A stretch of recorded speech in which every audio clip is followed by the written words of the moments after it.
There's something visceral about yeah, feeling like you've been lied to by the weather.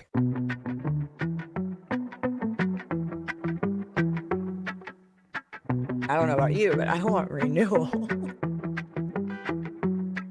Your body's a self-cleansing organism.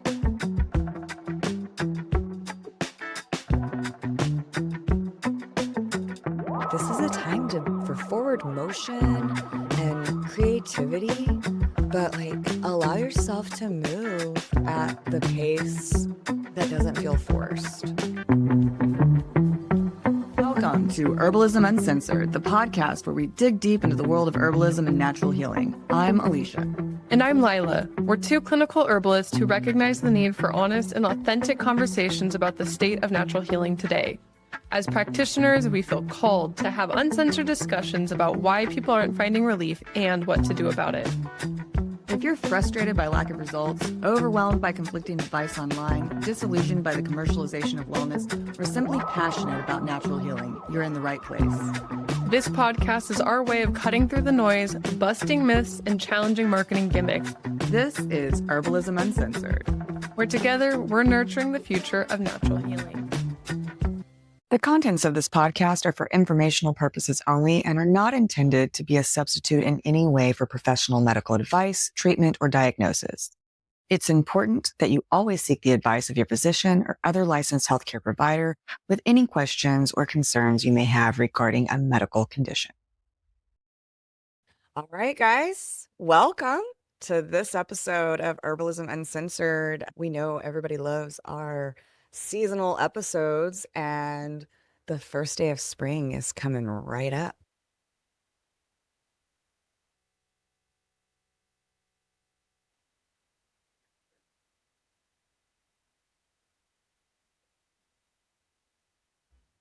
Well, that's the thing about spring, right? It's like it's so transitional and erratic, and it kind of comes and goes. We had last week we had 80-degree weather, and I think last night it was like 45, and everyone's just like, the reaction when you feel like nature has fooled you.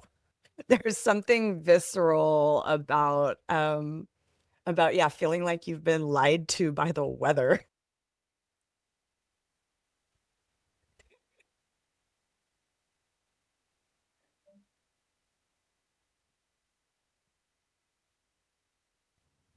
Weather is weathery, that's for sure. So we're going to talk about spring this time from yeah, I think our last year we did every season from the Ayurvedic standpoint and the Ayurvedic view.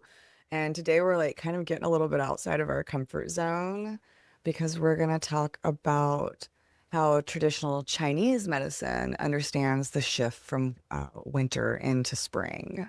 Talk about some yin and some yang and some Chinese principles, which like, um, just gonna be clear, this is not my area of expertise, but it sure is fun to like learn and review and go over these things.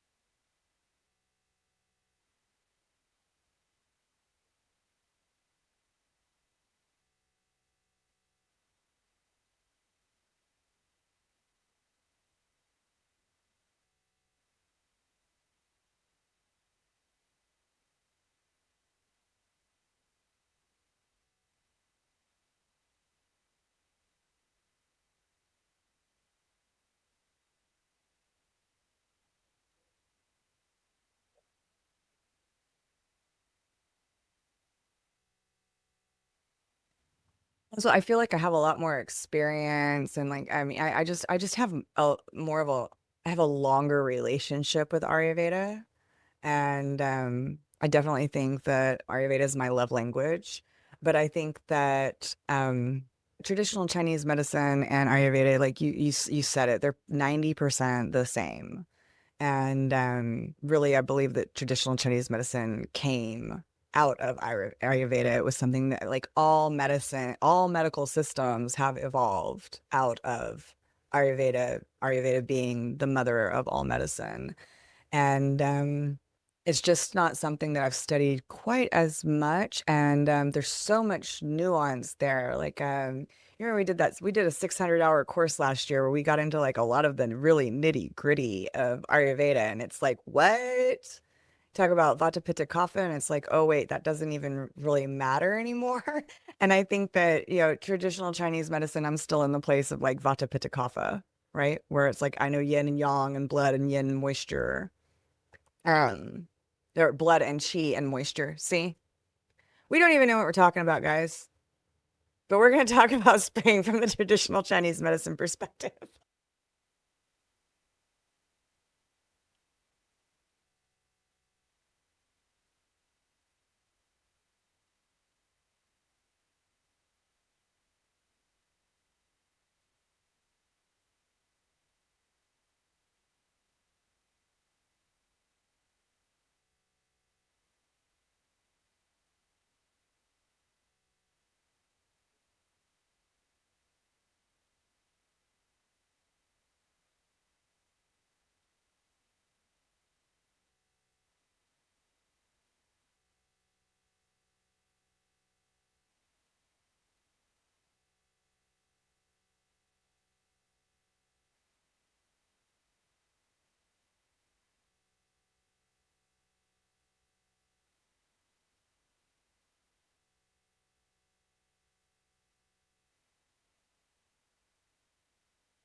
Yeah. So I love the sunny and the shady side of the hill metaphor. That yin is the shady side of the hill. It's cool. There's dew on the grass. The animals are in, the rabbit is in his, where do rabbits live? The rabbit's in his burrow. The birds are in their nest. Everything's resting. It's dark. But then on the sunny side of the hill, it's hot. If you sit over there, you might get a sunburn. The animals are running around and frolicking. The sun has dried out the grass. And so what we're doing is like really, as we transition from winter into the spring, is we're taking a journey from the shady side of the hill over to the sunny side of the hill. And we're kind of sitting on that cusp. And so I think we want to talk about why this season is associated with movement and growth and what kind of things can throw the body out of balance when we make this transition. Um, what kinds of foods and habits and herbs can support you and what to avoid. And I think we're going to touch a little bit on spring cleansing and detoxification because that's always a hot spring topic.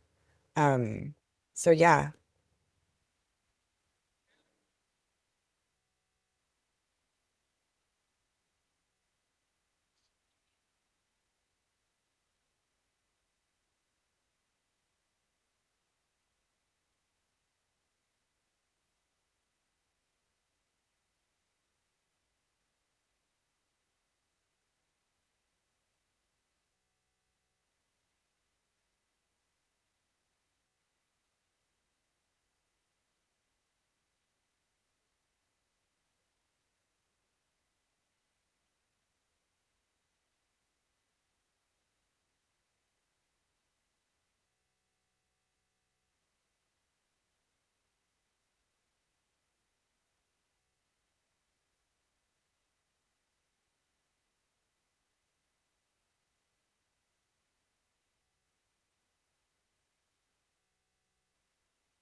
Winter is very much like a yin season. It's the season of going inward. It's a season of storage and and rest and kind of like taking it easy. We go into hibernation. We talked during our I'm kind of like throwback to our New Year's episode where we talked about how, we were in the middle of winter and we talked about how this is not the time to like go out and do a whole bunch of stuff. This is the time to like sit back and reflect and make plans. And these are all very yin activities. Um, But then when we come into spring, we're coming into a place of like coming out of that yin energy, and that yang energy is rising. And we want to like emerge and blossom forth. But I think the trick is to, or the trap is to not rush it and not force it. Like you talked about the false spring and feeling tricked. Because I think as soon as there's like the one sunny day, right? The first thing we want to do is like go and spend the entire day outside and wear shorts and wear short sleeves and go for a run. And that's that young energy, I think, calling to us. But we can overdo it and then cause things to go out of balance.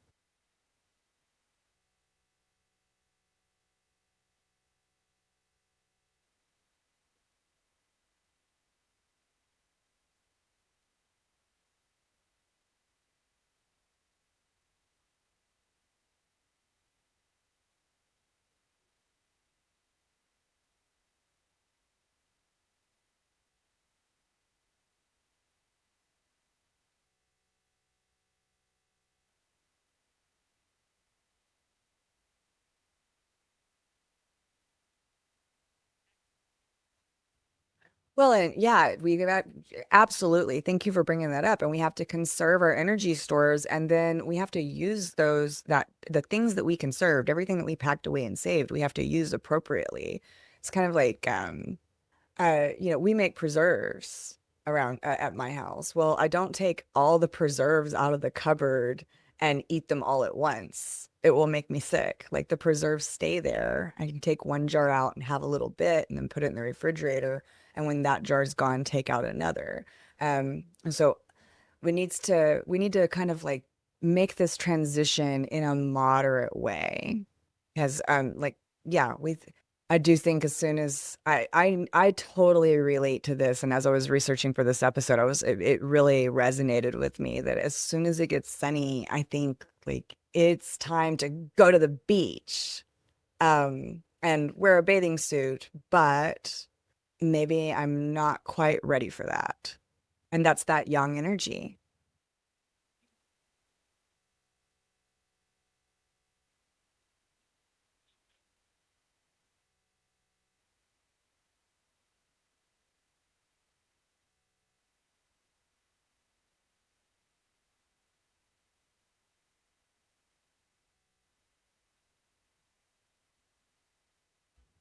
Yeah, because like that young energy, it moves upward, it moves outward.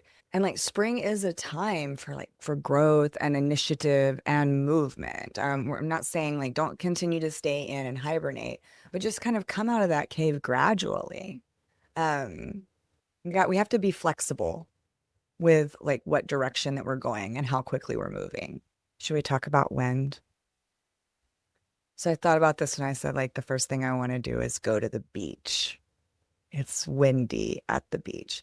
So, wind is one of the major external influences associated with spring. So, wind in traditional Chinese medicine is one of the pernicious influences. This is one of the things that can cause illness.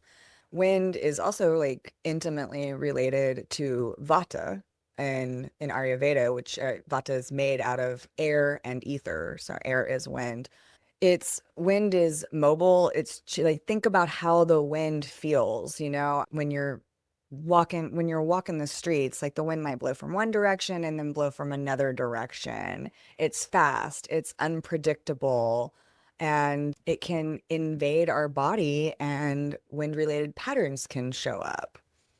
So when we talk about just back to like that excitement about the warmth and the sunshine and in as we transition from summer to fall, this is what I find really interesting, that if it's 70 degrees outside or 65 degrees outside in the fall, I can healthily and safely wear less clothing or lighter clothing than I can in the spring when it's the same temperature. Because in the summertime, I have all of that yang energy that has built up over the summer to protect me from that influence. But as I'm in the spring, because we're just coming out of this cold season, I don't have as much protection from the wind as I do later in the year. So, this is, I know I talk about my scarves a lot. I'm a big fan of just like cover your shoulders, cover your neck. And because wind is going to affect the upper body. It often affects things from the shoulders up. And the most common way for it to get in is through the back of the neck. Apparently, the back of the neck is like very susceptible.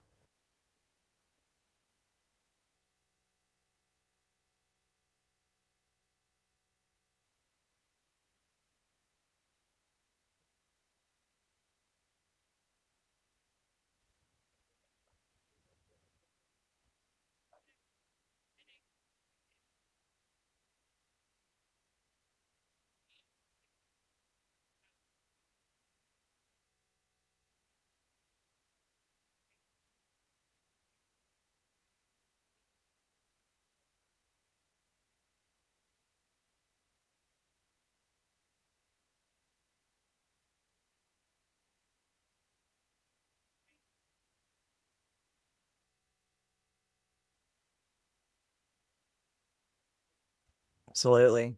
Yeah. So, what we want to do to avoid that is keep the neck and shoulders covered on breezy or cold days.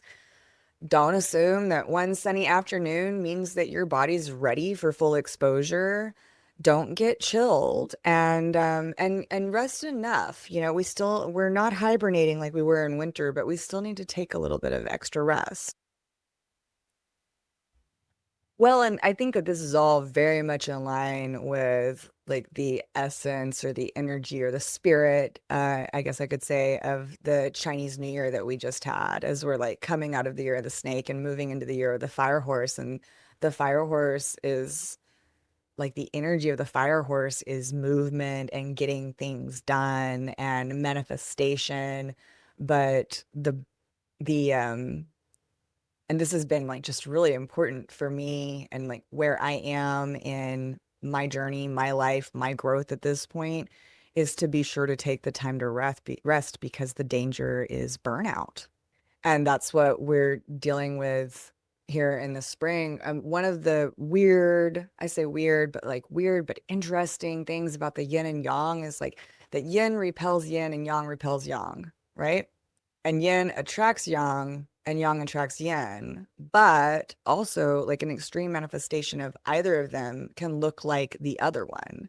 And you and I both see this all the time in practice as people who um seem really hot and energetic and like have a lot of nervous energy, and it looks very yang, but really what it is like yin deficiency. And these are the people, this comes from going out and doing too much and like riding that yang movement, the movement, the momentum, the heat of the yang. And there's so much of it that we're not taking time to nourish the yin to hold the yang in. And then it manifests in ways like anger, anxiety, insomnia, and things like that.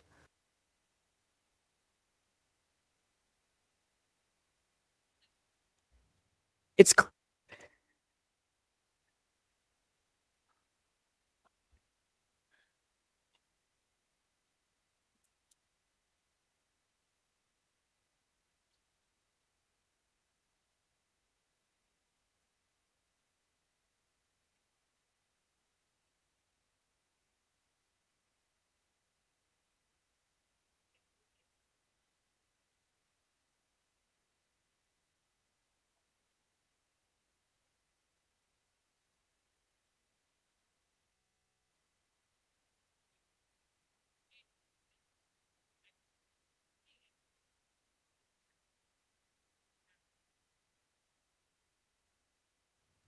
absolutely.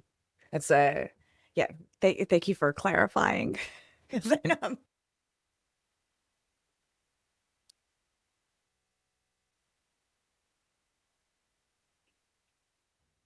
it is. It absolutely is. No, and I think that's really good for the listeners too, and for me. Um, so If we move on to the other thing to look out for this season, it would be dampness. As wind is sudden and mobile, dampness is heavy, sluggish, and lingering. Hmm, what does that sound like? Sounds just like kapha. Um,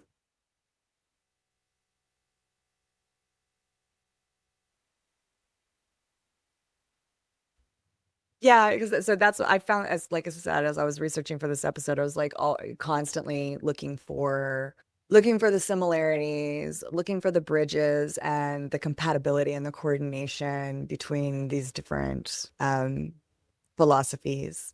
And that's when it's like the dampness, and it was like, ooh, dampness, because like I know spring is like all about kapha in Ayurveda. Like everything we're doing in the spring is to prevent like kapha overflow. And so dampness is basically kapha. It's like slow digestion, heaviness, stagnation, stickiness. And I wonder because I know here it's really windy. Like we get wind and breezes, like we're close to the sea and stuff like that. Do you guys get a lot of wind?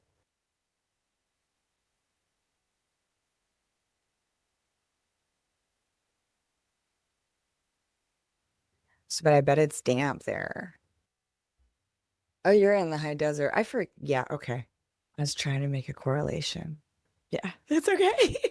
But yet, um, so no, it's very windy here, but like also we can have like really, really wet springs. What's the whole thing? Like April showers bring May flowers, right? So we get all of this dampness in our environment. And again, like we haven't said this episode, but I always want to to reiterate every time we do a seasonal episode that you do have to take into account your climate. Like maybe Lila, maybe where you are, you don't have to worry about actual wind outside. Maybe you have to be more concerned about, habits and behaviors that are windy, unpredictable, erratic. If you're in the high desert and there's not a lot of dampness, maybe the kind of dampness that you have to look out for is like the kind of foods that you eat that would cause dampness or stagnation in your activities, like doing some new things here and there. What do you think?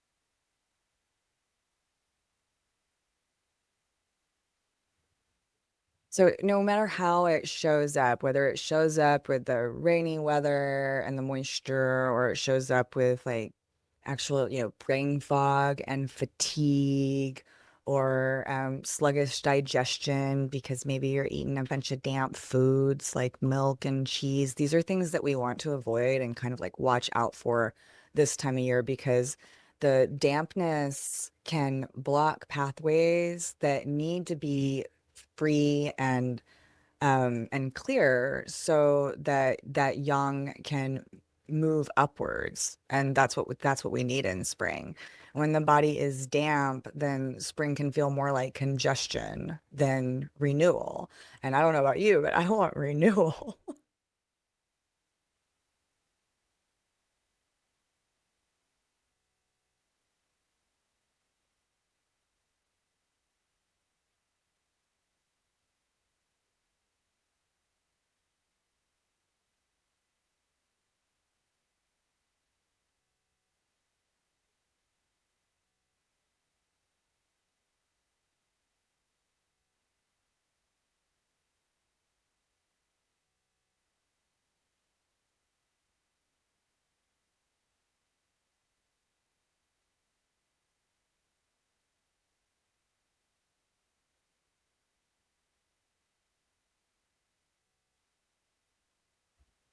Absolutely. Well, and might be a good time to talk about like, because the organ systems that are associated with this season are the liver and gallbladder. And like there's so much chi that and blood that moves through the liver. And we need those pathways to be open so that the chi doesn't stagnate or the blood doesn't stagnate. We need the yang to move. We don't want the yang to stagnate. When yang stagnates in a hot liver, it gets hot. And if we have dampness and wind, then we end up with hot air rising up to our head and causing all kinds of issues that, I mean, that you and I see all the time. It's like probably, I'd say, like the most common thing that I see with clients from a traditional Chinese lens is there's a lot of liver wind rising, liver yang rising, liver fire rising. I mean, it's like it's epidemic. We want the energy in the liver to be able to flow freely. So, dare we go and talk about a little bit of detox techniques because like this is the time that every system recommends that we detox at this time. But the name of the game here is like gradual transition. It's not this extreme detox that seems to be very popular in our culture.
Absolutely. I mean, we don't have to. Your body's a self-cleansing organism. Like you don't need to cleanse it. It's cleansing. It's trying. It's doing its best to cleanse. And so if you can limit the amount of toxins that you're putting into it, give it something that's lighter, and then give it things to assist and support those detox pathways that are already working, like your liver, like your lymphatic system, like your digestion, your kidneys, and support those things, then like this is the time to do that. We're cleansing at my house right now, and we're drinking some green juices. We're not doing any sugar. Well, I'm not doing any sugar. Can't control what my husband does. I'm going real light on the meat, no processed. We never eat processed foods, but just like cooking everything at home, heavy on the vegetables, heavy on the juice. And I'm taking some different herbs. Like I'm taking burdock, which is a liver herb or a lymphatic cleanser slash liver herb. I'm taking some berberine, which helps to increase bile flow. Um, I was taking some barberry before I switched over to the berberine for a little bit. Another herb that's a liver herb that increases bile flow, and some mangista, which is a blood cleanser. So, I mean, just kind of like, and I don't feel sick. I feel great. I'm just taking enough to kind of support the systems. I think as long as we were talking about like liver and just support and it being our traditional Chinese episode, should we talk about Bupleurum formulas just because they're awesome? So it's the free and easy wander. You had the name of it. I can't remember the Chinese name of it. Chai Yao San, which is just one of like many Bupleurum combinations. And you can go to like really any Chinese pharmacy and say, hey, I want a minor bupleurum combination, or I want Chai Yu San, or I want the major bupleurum formula. and just, take a little bit for a couple of weeks and see how you feel. They're all a little bit different and have different things in them, but they're all liver supportive. Yeah, and we can do some things to this time of year to stimulate our digestion. Like I was thinking about shanja earlier, which is hawthorn. We talked about hawthorn in the heart episode, but the Chinese variety is a bit different. The berries are much bigger. They're much more sour, which is a good time of year for some sour herbs. And in traditional Chinese medicine, it's made into tea for a digestive remedy that also nourishes the blood.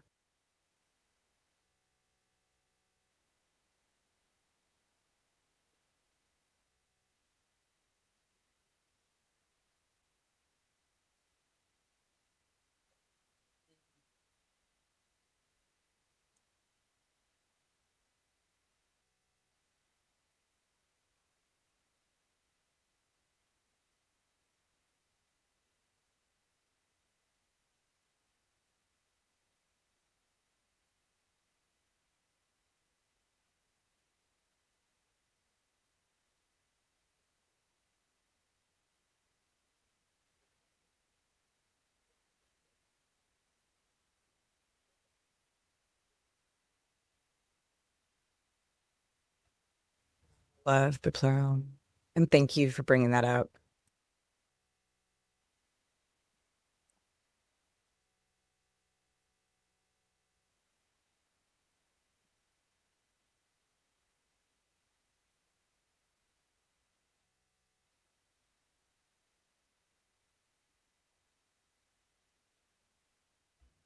Yes, 100%. This is um this is not a time for like a punitive extreme protocol of deprivation. It's seasonal house cleaning. And we want to lighten up what's heavy, support digestion and clear congestion or liver constraint and help the body transition. So like when we say detox, like detox is recommended. It's recommended in Ayurveda, it's recommended this time of year in traditional Chinese medicine. It's very popular right now in our society. But when we say detox, we're not talking about starving yourself and buying a $300 cleanse kit that's going to make you feel sick to try to force the body into doing like bully the body into doing something dramatic. We just are talking about like supporting the natural spring process of clearing out the excessive energies and clearing the pathways so that the energy of spring and summer can rise freely. Um, this is something that's supportive, not aggressive.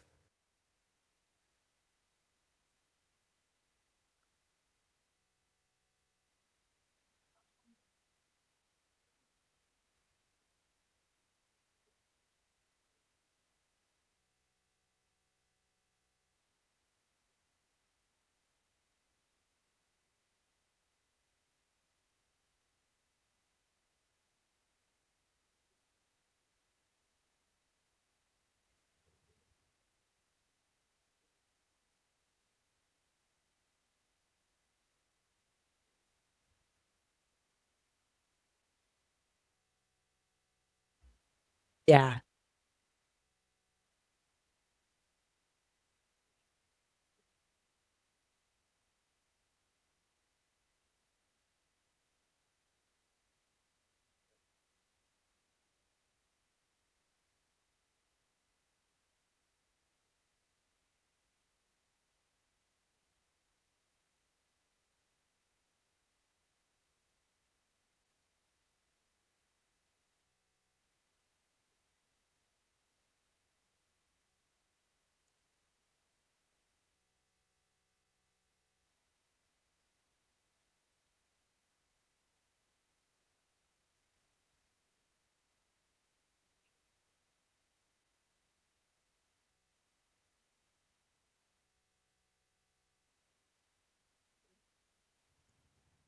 Radishes are so easy to grow too. Like you just kind of like throw seeds out and like literally 30 days later you have radishes. And y'all, if anybody like has, 6 foot a yard, the ones you grow in your yard are going to be way more delicious than the ones at the grocery store. I love radishes. Yeah, so yeah, but no, and they're just they're so fast. They like it's a quick harvest, and you can take the greens and make kimchi out of them. The greens are the bitter greens that we want.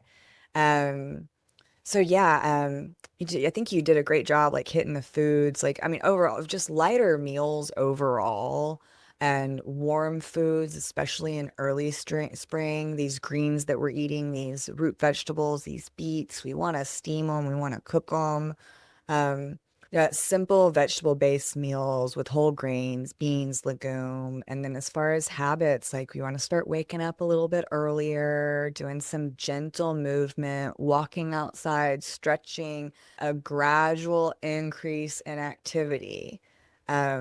We weren't going for the new year, new me, go, go, go. We were kind of planning like what kind of activities we wanted to start to implement. And now we start implementing these routines, but keeping them regular and not, no, we never ever want, I don't think there's ever a time that we want like sudden dramatic change. It's jarring to the system. Um, get to bed at a reasonable time and like this is a time to for forward motion and creativity, but like allow yourself to move at the pace that doesn't feel forced.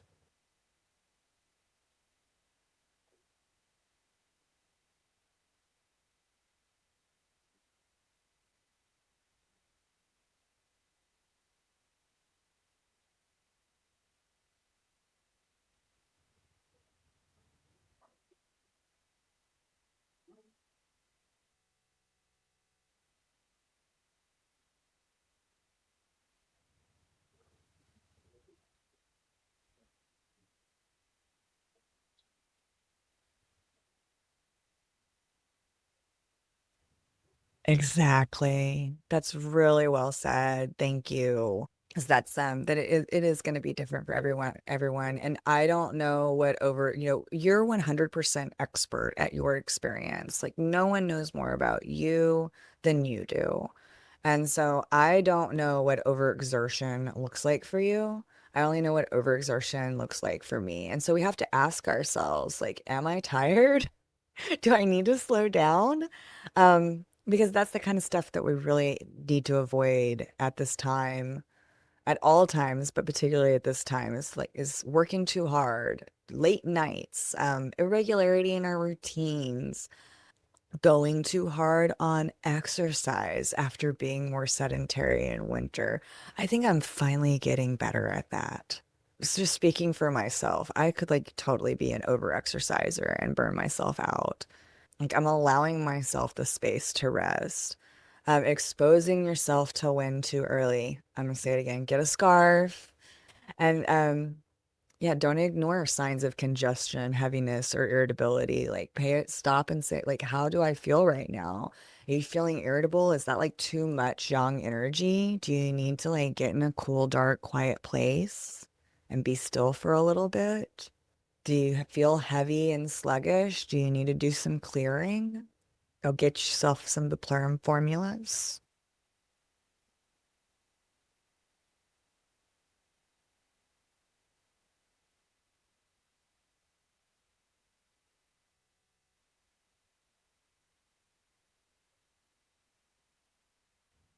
And it like totally snuck up on me this year. I didn't even know it happened until like afternoon, the day of. Like the time had changed, and I was like so tired. Why am I so tired? Why is the sun still up? And then I found out what was going on. Yeah. So yeah, it's confusing. And we have listeners in Australia. Are you ready to like completely be confused? Well, it's like we have, so we actually have listeners in Australia. So it's fall in Australia right now. They are coming out of spring, out of summer and going into fall.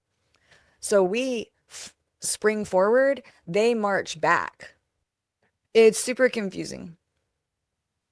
Yeah. No, it's just, yeah, I don't know. I don't know why we even do the time change, but back, just let me not go off on a tangent. Back to spring.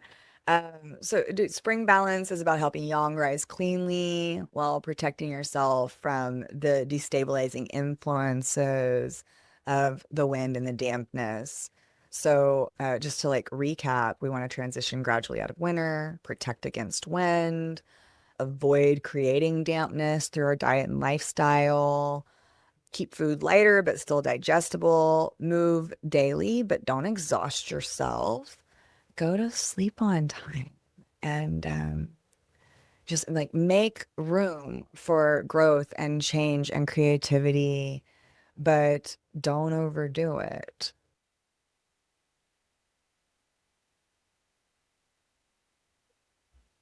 Absolutely. I mean, this is like the season of emergence, and like, so what do you want to come out of this season? Like, what do you want to manifest? What rings true for you? Um, because the energy's rising and movement's returning, and we're shifting from storage into expression. So, like, what do you want to express this season? What do you want that to look like? And how are you going to keep the channels clear? And how are you going to maintain the energy that's necessary in order to express it?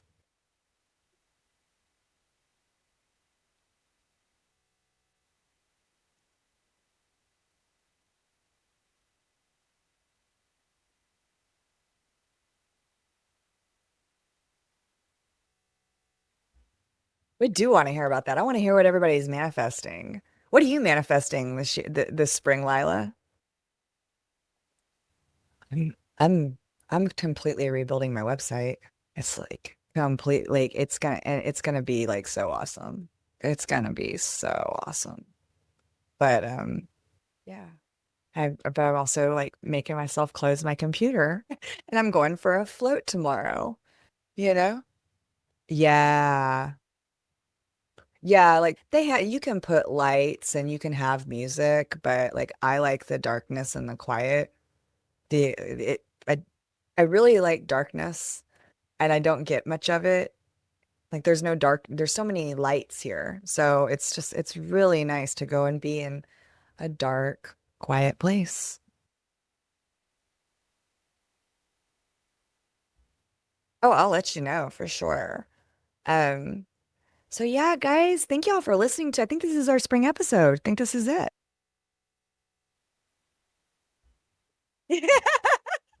Yeah. Yeah, if you listen on Apple Podcast and you like this episode, please leave us a rating or a review.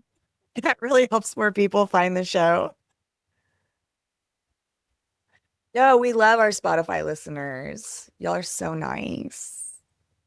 We love our Apple Podcast listeners too.